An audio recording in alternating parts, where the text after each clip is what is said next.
धम्मपद संघ जो है सबसे पहले किसी भी व्यक्ति से धम्मपद संघ में उसने क्यों मीटिंग ज्वाइन की, उसका उद्देश्य क्या है, उससे पूछता है। अगर वैसे ही आ गया है तो फिर धम्मपद संघ जो है अपना उद्देश्य बताता है। फिर धम्मपद संघ उसका उद्देश्य पूछता है कि आपका उद्देश्य क्या है, आपका सामाजिक धार्मिक काम करने का कोई उद्देश्य है या नहीं है, और क्या जो धम्मपद संघ का उद्देश्य है उस उद्देश्य से आप सहमत हैं, क्या आप उस उद्देश्य के लिए काम करना चाहते हैं। जब वो ये हाँ कर देता है कि हाँ मैं धम्मपद संघ के उद्देश्य से सहमत हूँ और मैं भी यही उद्देश्य रखता हूँ अपने जीवन में, तब उस सदस्य को जो है आगे बाकी की बात हो जाती है। फिर उससे बताई जाती है योजना कि आपके पास कोई योजना है क्या, पहले उससे पूछा जाता है आपके पास क्या कोई योजना है जिससे आप भारत को बौद्ध में कर सकते हैं, क्योंकि ये सपना तो हर एक बौद्ध का है कि भारत बौद्ध में हो जाए। लेकिन योजना किसने बनाई है डिपेंड करेगा उस पर कि क्या वास्तव में उसका जो सपना है वो साकार हो सकता है या नहीं हो सकता। तो फिर धम्मपद संघ जब उसके पास कोई योजना नहीं है तब अपनी योजना उसको बताता है कि हमारी ये जो योजना है, इस योजना पर चलकर हम इस तरह से भारत को बौद्ध में बना सकते हैं। ये जो प्रक्रिया है मैं ये समझता हूँ, क्योंकि आदरणीय धीर सिंह बौद्ध जी हमारे साथ में मौजूद हैं, वो कई संस्थाओं से जुड़े हुए हैं। आदरणीय धीर सिंह बौद्ध जी बताएंगे क्या मुझे कि आप जिस भी संस्था से जुड़े हैं, क्या उन्होंने आपसे ऐसा सवाल किया था जुड़ते वक्त जो है। जी आदरणीय, नमो बुद्धाय, जय भीम। ऐसा प्रश्न शायद मैं समझता हूँ कोई भी संस्था नहीं करती है हमारे धम्मपद के अलावा। जी, तो कहने का मतलब ये है कि सबसे पहली चीज़ ईमानदारी की बात है कि अगर वास्तव में हमें योजना को पूरा करना है, योजना को सफल करना है, तो जो भी व्यक्ति हमारे पास आ रहा है उसका एक उद्देश्य होगा, बिना उद्देश्य कोई नहीं आता। और अगर कोई बिना उद्देश्य आया है और उसका कोई उद्देश्य हम नहीं बना पा रहे हैं तो मुझे लगता है कि he is not fit for our organisation, वो हमारे संघ के लिए फिट है ही नहीं। तो उसको जो है या तो बाहर कर दिया जाए या फिर बस मीटिंग ज्वाइन करते रहो भाई, लेकिन आपके ऊपर कोई हम विश्वास नहीं कर सकते हैं। कोई हम जो है आपको ना तो आचार्य बना पाएंगे ना कुछ कर पाएंगे। ऐसे बहुत से लोग आते हैं, मीटिंग ज्वाइन करते हैं, कुछ उनको रूखा सूखा दिखाई देता है, चले भी जाते हैं, थोड़ी देर ज्वाइन करेंगे फिर चले जाएंगे। तो पहली बात कि आपका उद्देश्य क्या है, हमारा उद्देश्य क्या है, दोनों का एक उद्देश्य है, तो उसको योजना क्या है, योजना है तो उस पर काम करना शुरू कर दीजिए बस। धम्मपद संघ जो है पूरी ईमानदारी के साथ में इस प्रकार से ये जो है काम करता है। तो संगठन के विषय में, संगठन नया हो या पुराना, बात ये आती है कि उसका उद्देश्य क्या है। अब बात आती है कि बाबा साहब का संगठन बहुत पुराना है, तो बाबा साहब ने भी जिस समय संगठन बनाया होगा तो उनका भी बहुत बड़ा उद्देश्य रहा होगा, और वो उद्देश्य बाबा साहब ने एक विधान भी बनाया था। अगर भारतीय बौद्ध महासभा की बात करें, बुद्धिस्ट सोसाइटी की बात करें, तो बाबा साहब ने एक संविधान भी बनाया था उसका। उस संविधान को हम सबसे पहले पढ़े और समझे कि बाबा साहब उस समय क्या सोच रखते थे खुद में और समाज से। उसको पढ़ करके फिर हम ये देखें कि आज के समय में संस्था तो बाबा साहब के समय की है, मगर वो संस्था आज बाबा साहब के बनाए विधान के मुताबिक काम कर रही है या नहीं कर रही है, और कर रही है तो कितना कर रही है, और नहीं कर रही है तो कितना नहीं कर रही है। इस विषय पे पहलू पे ध्यान दे करके फिर हमको निर्णय लेना है कि अगर वास्तव में काम कुछ हद तक कर रही है तो हमें उस पर विचार करना चाहिए, अगर नहीं काम कर रही है तो उस पर ध्यान देना चाहिए। अगर हमें ज्वाइन करना है तो जो संस्था के पदाधिकारी हैं उनसे हमें बात करके समझाना चाहिए कि हम आपके साथ जुड़ने को तो तैयार हैं, मगर बाबा साहब की विचारधारा को आगे बढ़ाएंगे तब जुड़ेंगे, अन्यथा हम आपकी विचारधारा पे नहीं जुड़ने को तैयार। ये जी मेरा अपना जवाब। जी, भारतीय बौद्ध महासभा से आप जुड़े हैं? नहीं, मैं नहीं जुड़ा हूँ। अच्छा, आप नहीं जुड़े, ठीक है, ठीक। नहीं, मैं जुड़ा नहीं हूँ। मैंने मतलब एक व्यक्तिगत राय दी है, मैंने जुड़ने किसी को जुड़ने के लिए खुद जुड़ा हुआ ऐसा मैं नहीं कह रहा हूँ जी। कि बाबा साहब ने जो विचार बनाया होगा, जो अपनी सोच बनाई होगी कि बौद्ध में भारत बनाने के लिए ही ये मतलब विकल्प चुना गया था। क्या आज हम उस पर काम कर रहे हैं या संस्था में जो लोग रह रहे हैं इस समय वर्तमान में, क्या वो कुछ कर रहे हैं? अच्छा, तो एक प्रश्न पूछना चाहता हूँ मैं आपसे, एक प्रश्न पूछना चाहता हूँ कि भारतीय बौद्ध महासभा को कोई भी बौद्ध हो और उसे ना मालूम हो तो मुझे लगता है कि गलत होगा। सबको मालूम है, आपको भी मालूम होगा कि भारतीय बौद्ध महासभा है और वो उसको बाबा साहब ने बनाया था। जी। तो कभी आपने जी। विचार नहीं करा कि मैं भारतीय बौद्ध महासभा का जो है सदस्य बन जाऊं? आदरणीय जी, आपका प्रश्न बहुत सही है। बहुत बार मन में विचार आया कि बाबा साहब की जो संस्था बनी होगी तो बाबा साहब ने बहुत सोच समझ के उसका अपना विचार रखा होगा, अपना मतलब विधान भी बनाया होगा, और उस विधान पर यदि काम होता है तो मैं निश्चित तौर से जुड़ूंगा। मैंने बहुत बार सोचा, मगर मैंने ये देखा कि हमारे बरेली के आसपास में उसका कोई नाम नहीं था। पता लगा नाम आया निकल के, तो मैं उन लोगों से मिला, पता लगा जो पदाधिकारी थे मेरे बरेली के, मैंने जब उनकी बात सुनी और समझी तो मुझे तो लग रहा है कि जो बाबा साहब चाहते थे उसमें तो शायद इसमें तो कुछ भी नहीं है। और मुझे बड़ा प्रयास करते रहे वो लोग कि डी सिंह आप जागरूक हैं, ऐसा है वैसा है, आप आ जाओ, हम लोग मिलके काम करते हैं। हमने मिलके काम तब करेंगे ना जो बाबा साहब ने सोचा था उस तरीके से इसमें कुछ हो रहा हो, तब तो हमें समय तक देना या कुछ करना अच्छा लगेगा। हमें तो समझ में नहीं आ रहा है कि काम हो रहा है तो क्या। तो आदमी जी मैं सही बताऊं, मैं नहीं जुड़ पाया हूँ, और मेरे बरेली में काफी लोग काम भी कर रहे हैं। मैं उनकी गतिविधियों को देखता हूँ तो मुझे लगता है कि समय गंवाना बेकार है।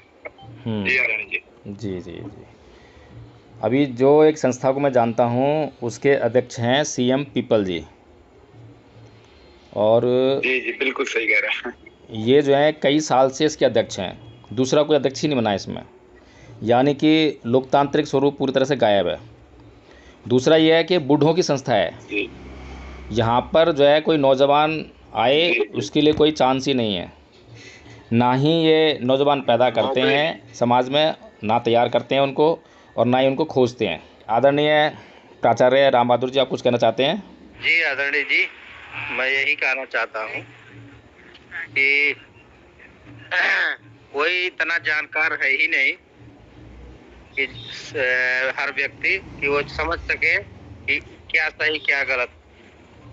सबसे पहले कहीं भी जुड़े कुछ सीखेगा, फिर उससे बेहतर उसको मिलेगा, वहां जाकर के व्यक्ति सीखेगा। तो अपने आप समझ पैदा होती नहीं, जुड़ने से ही समझ पैदा होती है। जी बहुत बढ़िया। बिना कहीं जुड़े कोई समझ पैदा नहीं होती, हमेशा मेरा व्यक्तिगत अनुभव है। बिल्कुल ठीक बोले, बहुत अच्छे बोले आप जो है, क्योंकि इतना दूरदृष्टि, इतनी लंबी सोच जो है किसी के पास नहीं है।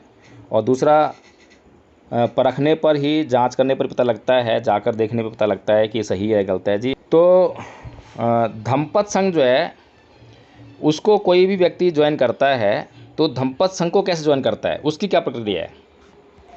कोई भी हैंड स्क्रिप्ट है? धम्मपद संघ को कोई भी व्यक्ति ज्वाइन करता है तो उसकी क्या प्रक्रिया है, वो दूसरे संगठनों से कैसे भिन्न है? आदरणीय आचार्य सत्येंद्र जी बताएं। धम्मपद संघ में जुड़ते हैं तो यहाँ से एक हमें नज़र आती है इस धम्मपद संघ में कि हमें एक शिक्षा के माध्यम से अपनी संस्कृति के पास में ज़्यादातर हम लोग को बदलाव नज़र आता है कि एक छोटा सा व्यक्ति जो है, जो गांव में है, उसको इस अपने संस्कृति से जानकारी नहीं है, जो कि विश्व शांति निवारण स्कूल से उसको बहुत कुछ जानकारियां मिलती है। इसलिए यहाँ जुड़ने से कुछ अलग ही मिलता है इस संघ से, धम्मपद संघ से। जी बहुत मेरा ये अच्छा मानना है आदरणीय वकील साहब। आदरणीय धम्मपद संघ आईडी से जो है आपका हैंडल बताएं आचार्य जी। जी आदरणीय जी, बहुत बहुत साधुवाद। आदरणीय जी, धम्मपद संघ से जुड़ने के लिए जो अभी आपने पूछा कि क्या पैरामीटर है, तो मैं आपको बताना चाहूंगा कि धम्मपद संघ में हर वो सदस्य जुड़ सकता है जिसके जो है संघ के प्रति समर्पण हो, और दूसरा वो बाबा साहब के विचारों को, विचारधारा पर चलने के लिए एग्री हो, तथागत बुद्ध के बताए हुए मार्ग को फॉलो करने वाला हो, और प्राकृतिक जो नियम है उनको मानने वाला हो। तो हर उस सदस्य को जो है एंट्री मिल जाती है। और ऐसा नहीं है कि बहुत सारे संगठनों में या संघों में नियम है कि आपके पास में इतनी एजुकेशन हो या फिर आपके पास में इतनी मनी हो, ऐसा कुछ नहीं है। धम्मपद संघ में हर गरीब हो अमीर हो सबको जो है एंट्री मिलती है। जी आदरणीय जी बहुत साधुवाद। आदरणीय प्राचार्य राम बहादुर जी, आपका हैंडल बताएं आप। मैं ज्ञान से नहीं, अनुभव से बताऊंगा आदरणीय जी। जी मेरे पास डिफाइन करने का और बहुत ज्ञान नहीं है।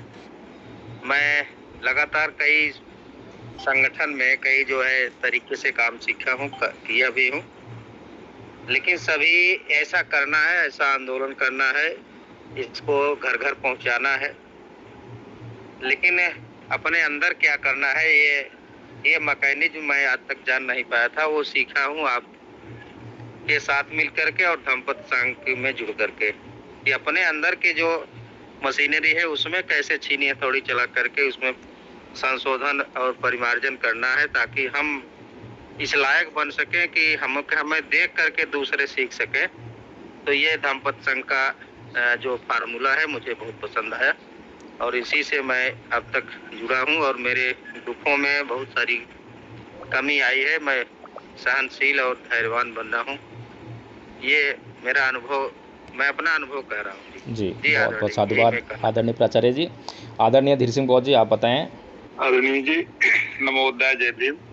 अभी जो हमारे आदरणीय आचार्य जी जो बोल रहे थे, मैं बिल्कुल उनकी बातों पे 100% सहमत हूँ और उसी बात को मैं कहना चाह रहा था, मैं जोड़ भी रहा हूँ कि अभी जो बात चल रही थी थोड़ी देर पहले बाबा साहब के संगठन की, तो बाबा साहब का संगठन तो बहुत नया है। अगर हम तथागत बुद्ध की बात करें तो 2600 साल हो रहे हैं, मगर आज भी हम बाबा तथागत बुद्ध के संगठन से जुड़ने की बात कर रहे हैं और जुड़ रहे हैं और जुड़े हैं। इस समय जो वर्तमान में जुड़े हुए हैं, मैं आज जिस संगठन में बात कर रहा हूँ जुड़ के, वो तथागत बुद्ध की ही वाणी, तथागत बुद्ध के विचार, तथागत बुद्ध का वो आचरण, वही ये धम्मपद संघ सिखा रहा है और वही सब कुछ सीखने के लिए जो भी उपासक जुड़ रहे हैं उसी उद्देश्य से जुड़ रहे हैं कि तथागत बुद्ध ने उस समय क्या किया था, उसको हम अपने आप में कैसे धारण करेंगे, हम समाज को कैसे दिखा पाएंगे कि बुद्ध ऐसे थे, बुद्ध के अनुयायी उस समय ऐसे थे, बुद्ध के भिक्षुगण ऐसे थे। वो धम्मपद उस चीज को सिखाना चाह रहा है और लोग सीखना चाह रहे हैं। और धम्मपद पथ जो है इस समय वर्तमान में ये भी चाह रहा है, जो बाबा साहब ने सोचा था कि बौद्धमय भारत बनाने के लिए, बौद्धमय भारत केवल हम धर्म को धारण कर लेंगे या इससे बन जाएंगे, इसके लिए कुछ और भी जरूरी है, क्योंकि इसको प्रचार प्रसार करने वालों की सबसे पहले जरूरत है। जब वो पैदा होंगे वो इस काम को करेंगे। तो धम्मपद संघ इस चीज को लिए इसलिए भी आगे लोगों को लेके आ रहा है कि आप धर्म सीखिए, धर्म को धारण कीजिए और लोगों को मतलब दीक्षा दीजिए, जा करके उनके संस्कार विधि बताइए, उनको संस्कार दीजिए, संस्कार कराइए। ये सारे काम कर रहा है, इसलिए लोग जुड़ रहे हैं और जुड़ेंगे। साधुवाद। बहुत बहुत साधुवाद आदरणीय धीर सिंह गौर जी। जी लाल सिंह साहू जी, आचार्य जी बताएं, आपका हैंड रेज है। जी मेरा भी ऐसा ही मानना है कि ये जो संघ है वो सांस्कृतिक परिवर्तन सबसे जरूरी काम है, वो सांस्कृतिक परिवर्तन है। और कोई भी संघ अभी तक पूरे भारत में ऐसा नहीं मुझे मिला जो सांस्कृतिक परिवर्तन पे काम कर रहा, इसलिए मैं इस संघ से जुड़ा हूँ। जी बहुत बहुत साधुवाद आपका, आपने और एक बहुत अच्छी बात बताई, सांस्कृतिक परिवर्तन। लेकिन ये सभी बातें जो हैं कि हमें क्यों ज्वाइन करना चाहिए। जी आदरणीय प्राचार्य हृदय चंद्रा जी, आप बताएं, आपका हैंड जो है। जी बहुत बहुत साधुवाद। मैं ज्यादा तो नहीं कुछ चाहूँगा, लेकिन जो धम्मपद संघ के माध्यम से जो विश्व अशांति निवारण स्कूल जो चलाई जा रही है, इसका मुख्य कारण है कि पहले आप खुद शिक्षित बनो, खुद पढ़ो, खुद जानकारी हासिल करो। और जब जैसे अभी आदरणीय बौद्ध जी ने बताया कि कैसे बौद्धमय भारत करेंगे, अब हमको कुछ पता नहीं है कि बौद्धमय भारत कैसे किया जाता है। कौशल्या है जो भारत में छोड़ देंगे तो बौद्धमय हो जाएगा, तो ऐसा तो होता नहीं है। उसके लिए बुद्ध को जानना पड़ेगा, बुद्ध के धर्म को जानना पड़ेगा, बुद्ध के विचार को जानना पड़ेगा। और फिर जब जान लेंगे तब फिर हम और को समझाने की प्रयास करेंगे कि जो सामने वाला है हमारा वो भी जाने। और ये सिलसिला अगर अनवरत चलता है तो मैं समझता हूँ बहुत जल्दी ही भारत बौद्ध में हो जाएगा।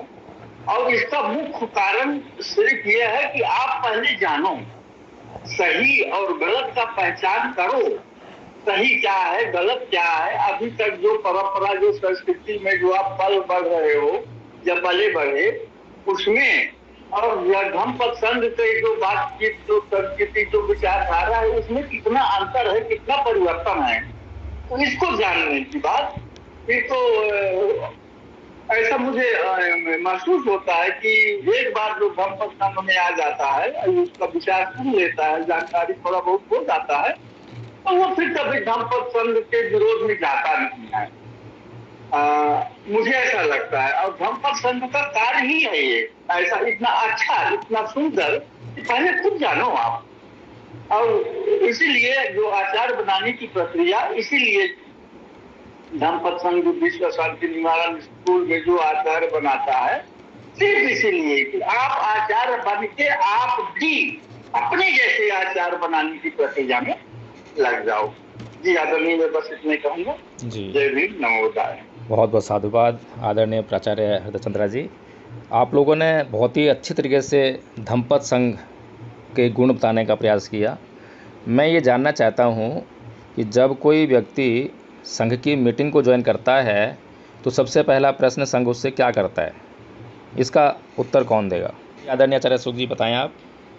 तो कोई दूसरा व्यक्ति जुड़ता है तो उससे पहला प्रश्न होता है कि आपका हमारे इस संघ में जुड़ने से क्या उद्देश्य है। जी, ये है सबसे मुख्य बात जिसकी ओर मैं जो है इशारा करना चाह रहा था आप लोगों को, कि धम्मपद संघ जो है सबसे पहले किसी भी व्यक्ति से धम्मपद संघ में उसने क्यों मीटिंग ज्वाइन की, उसका उद्देश्य क्या है, उससे पूछता है। अगर वैसे ही आ गया है तो फिर धम्मपद संघ जो है अपना उद्देश्य बताता है। फिर धम्मपद संघ उसका उद्देश्य पूछता है कि आपका उद्देश्य क्या है, आपका सामाजिक धार्मिक काम करने का कोई उद्देश्य है या नहीं है, और क्या जो धम्मपद संघ का उद्देश्य है उस उद्देश्य से आप सहमत हैं, क्या आप उस उद्देश्य के लिए काम करना चाहते हैं। जब वो ये हाँ कर देता है कि हाँ मैं धम्मपद संघ के उद्देश्य से सहमत हूँ और मैं भी यही उद्देश्य रखता हूँ अपने जीवन में, तब उस सदस्य को जो है आगे बाकी की बात हो जाती है। फिर उससे बताई जाती है योजना, कि आपके पास कोई योजना है क्या, पहले उससे पूछा जाता है आपके पास क्या कोई योजना है जिससे आप भारत को बौद्ध में कर सकते हैं, क्योंकि ये सपना तो हर एक बौद्ध का है कि भारत बौद्ध में हो जाए। लेकिन योजना किसने बनाई है, डिपेंड करेगा उस पर कि क्या वास्तव में उसका जो सपना है वो साकार हो सकता है या नहीं हो सकता। तो फिर धम्मपद संघ जब उसके पास कोई योजना नहीं है तब अपनी योजना उसको बताता है कि हमारी ये जो योजना है, इस योजना पर चलकर हम इस तरह से भारत को बौद्ध में बना सकते हैं। ये जो प्रक्रिया है मैं ये समझता हूँ, क्योंकि आदरणीय धीर सिंह बौद्ध जी हमारे साथ में मौजूद हैं, वो कई संस्थाओं से जुड़े हुए हैं। आदरणीय धीर सिंह बौद्ध जी बताएंगे क्या मुझे कि आप जिस भी संस्था से जुड़े हैं, क्या उन्होंने आपसे ऐसा सवाल किया था जुड़ते वक्त जो है? जी आदरणीय, नमो बुद्धाय, जय भीम। ऐसा प्रश्न शायद मैं समझता हूँ कोई भी संस्था नहीं करती है हमारे धम्मपद के अलावा। जी, मैं अभी जो है जो संस्था है एक राष्ट्रीय बौद्ध महासभा, तो मैंने अपना कोई उनको जो है ये नहीं कहा कि मैं सदस्य बनना चाहता हूँ, नहीं बनना चाहता हूँ। उन्होंने जो है नीलम जी के साथ में, क्योंकि मैं रहता ही हूँ तो प्रभाव में आकर एडवोकेट हूँ, ये देखकर दिल्ली प्रदेश का मुझे महासचिव बना दिया। अब दिल्ली प्रदेश का महासचिव बना दिया, ना तो मुझसे ये पूछा कि आपका उद्देश्य क्या है, ना ये बताया कि राष्ट्रीय बौद्ध महासभा का उद्देश्य क्या है। चलिए ठीक है, कोई बात नहीं। फिर उन्होंने मुझे मेरे से बिना पूछे ही आपको जो है महासचिव बना देते हैं दिल्ली प्रदेश का। ठीक है जी, वो बन गए। क्या करना है वो कभी बताया ही नहीं कि क्या काम करना है। बस एक पद था उनके पास, वो क्रिएटेड था ऑलरेडी और उसको भरना था, बस एक ये बात थी। उसके लिए एक आदमी चाहिए था, वो जय भीम प्रकाश दिखाई दिया तो उसको दे दिया। फिर उसके बाद मैंने उनको, जब मुझे ये घोषणा कर रहे थे वो मीटिंग में, तो मैंने उनको साफ साफ बताया कि देखिए मेरी जो भावी योजना है उसमें मैं एक ट्रस्ट बनाना चाहता हूँ जिसके माध्यम से मैं भारत को बौद्ध में करने का एक प्रोग्राम चलाना चाहता हूँ। और आप जो है कहीं ऐसा ना हो बाद में चलकर जो है आप परेशान हो या वो हो। तो मैं पूरी ईमानदारी के साथ में, क्योंकि मैं किसी के साथ में विश्वासघात नहीं करना चाहता, इसीलिए पूरी ईमानदारी के साथ में मैंने जो है उनको ये सब बता दिया। फिर जब हमने अपना धम्मपद संघ शुरू किया, उसका काम शुरू होने लगा, जब उसका प्रचार प्रसार होने लगा, तो उन्होंने मुझे कब दिल्ली प्रदेश के महासचिव पद से हटा दिया ये भी पता नहीं चला। तो लगातार मैं उनसे ये भी पूछता रहा कि आपका जो संस्था है उसका नाम है राष्ट्रीय, मैं आलोचना नहीं कर रहा हूँ, कोई अन्यथा ना ले, हम अपने उद्देश्य को स्पष्ट करने के लिए, हम अपनी प्रक्रिया को स्पष्ट करने के लिए ये सब बातें रख रहा हूँ, और मेरे लिए सभी सम्माननीय है, उनसे मेरा कोई कभी झगड़ा नहीं हुआ है और काफ़ी अच्छे बातचीत हैं, सब कुछ है। तो मैं सिर्फ जो यहाँ पर जो हमने पाठ पढ़ा है कि वो व्यक्ति जो है मिथ्या दृष्टि का शिकार है, इसलिए वो जो है अपने से ही प्रश्न नहीं कर पा रहा। अपने से ही प्रश्न करे तो उसके उत्तर भी ढूंढने लगेगा, तो उसको जो है एक मार्गदर्शन मिल जाएगा। तो हम क्या कर रहे हैं और क्या हमें करना चाहिए, तो कहने का मतलब ये है कि सबसे पहली चीज़ ईमानदारी की बात है कि अगर वास्तव में हमें योजना को पूरा करना है, योजना को सफल करना है, तो जो भी व्यक्ति हमारे पास आ रहा है उसका एक उद्देश्य होगा, बिना उद्देश्य कोई नहीं आता। और अगर कोई बिना उद्देश्य आया है और उसका कोई उद्देश्य हम नहीं बना पा रहे हैं, तो मुझे लगता है कि he is not fit for our organisation, वो हमारे संघ के लिए फिट है ही नहीं। तो उसको जो है या तो बाहर कर दिया जाए या फिर बस मीटिंग ज्वाइन करते रहो भाई, लेकिन आपके ऊपर कोई हम विश्वास नहीं कर सकते हैं। कोई हम जो है आपको ना तो आचार्य बना पाएंगे ना कुछ कर पाएंगे। ऐसे बहुत से लोग आते हैं, मीटिंग ज्वाइन करते हैं, कुछ उनको रूखा सूखा दिखाई देता है, चले भी जाते हैं, थोड़ी देर ज्वाइन करेंगे फिर चले जाएंगे। तो पहली बात कि आपका उद्देश्य क्या है, हमारा उद्देश्य क्या है, दोनों का एक उद्देश्य है, तो उसको योजना क्या है, योजना है तो उस पर काम करना शुरू कर दीजिए बस। धम्मपद संघ जो है पूरी ईमानदारी के साथ में इस प्रकार से ये जो है काम करता है। तो कहने का मतलब ये है कि अगर समाज का कोई भी व्यक्ति अगर ये जानना चाहे, भारतीय बौद्ध महासभा से जाकर ये प्रश्न करे, तो आराम से जांच कर सकता है अगर करना चाहे तो। फिर राजरत्न अम्बेडकर जी की है, उनसे भी ये प्रश्न कर सकता है। और भी अन्य संस्थाएं हैं जैसे कि समता सैनिक दल है, उनका उद्देश्य क्या है, जांच कर सकता है। तो इस प्रकार से जो है कहने का अभिप्राय सिर्फ इतना सा है कि हमें हमेशा जो है सम्मा दिट्ठी, जो कि मूल सिद्धांत है आर्य अष्टांगिक मार्ग का, सबसे मूल सिद्धांत है, इसी से बाकी के जो अंग हैं उसके दरवाजे खुलते हैं। अगर सम्मा दिट्ठी प्राप्त नहीं हो रही है तो आगे आप बढ़ ही नहीं पाओगे, मिथ्या दृष्टि से तो आप कहीं पे कुछ भी नहीं कर पाओगे। तो सबसे महत्वपूर्ण है सम्मा दिट्ठी। इसके लिए हमेशा हमें जो है जागरूक रहना चाहिए, प्रश्न करने चाहिए, जितने प्रश्न हो सकते हैं, बेतुके प्रश्न भी कर लो, कोई बात नहीं, क्या होगा, थोड़ा सा बेइज्जती हो जाएगी और क्या होगा कि अरे आपका प्रश्न तो बहुत बेतुका है, अच्छा नहीं है, यही तो होगा ना। लेकिन प्रश्न करने की हमें जो आदत नहीं है वो आदत जो है अब हमारी शुरू हो जाएगी। तो हमें जो ये सम्मा दिट्ठी है ये प्रश्न करने से ही पैदा होनी है। प्रश्न करना, प्रश्न का उत्तर मिल जाए तो ठीक है, फिर उत्तर जो मिला है उसकी जांच करना, अगर नहीं मिला है तो खुद से जो है खोज में निकल जाना, खोज करना। इस तरह से जो है हम सम्मा दिट्ठी को प्राप्त होते हैं और फिर हमारा शोषण, हम पर अत्याचार, ये सब जो है होने की संभावना कम से कम हो जाती है। मैं जितने भी संगठनों में जुड़कर आया हूँ, आज तक जो है किसी ने मुझसे ऐसी बातें नहीं कही हैं, ना कोई उनकी योजना उन्होंने बताई है।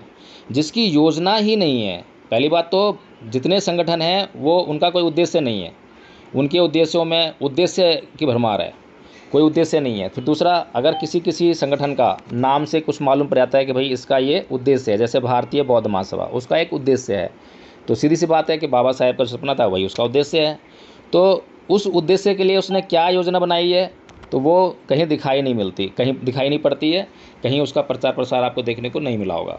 तो इसलिए जो है धम्मपद संघ जो है समाज को एक ही बात सिखाने का और समझाने का प्रयास कर रहा है। इस पाठ से जो है यही मैंने निकालने का प्रयास किया है कि समाज मिथ्या दृष्टि का शिकार है।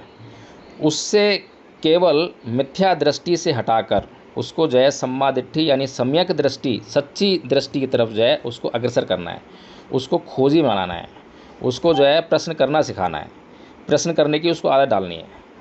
तो यही सब था इस पाठ में, इसी पे यही चर्चा कर रहा था मैं।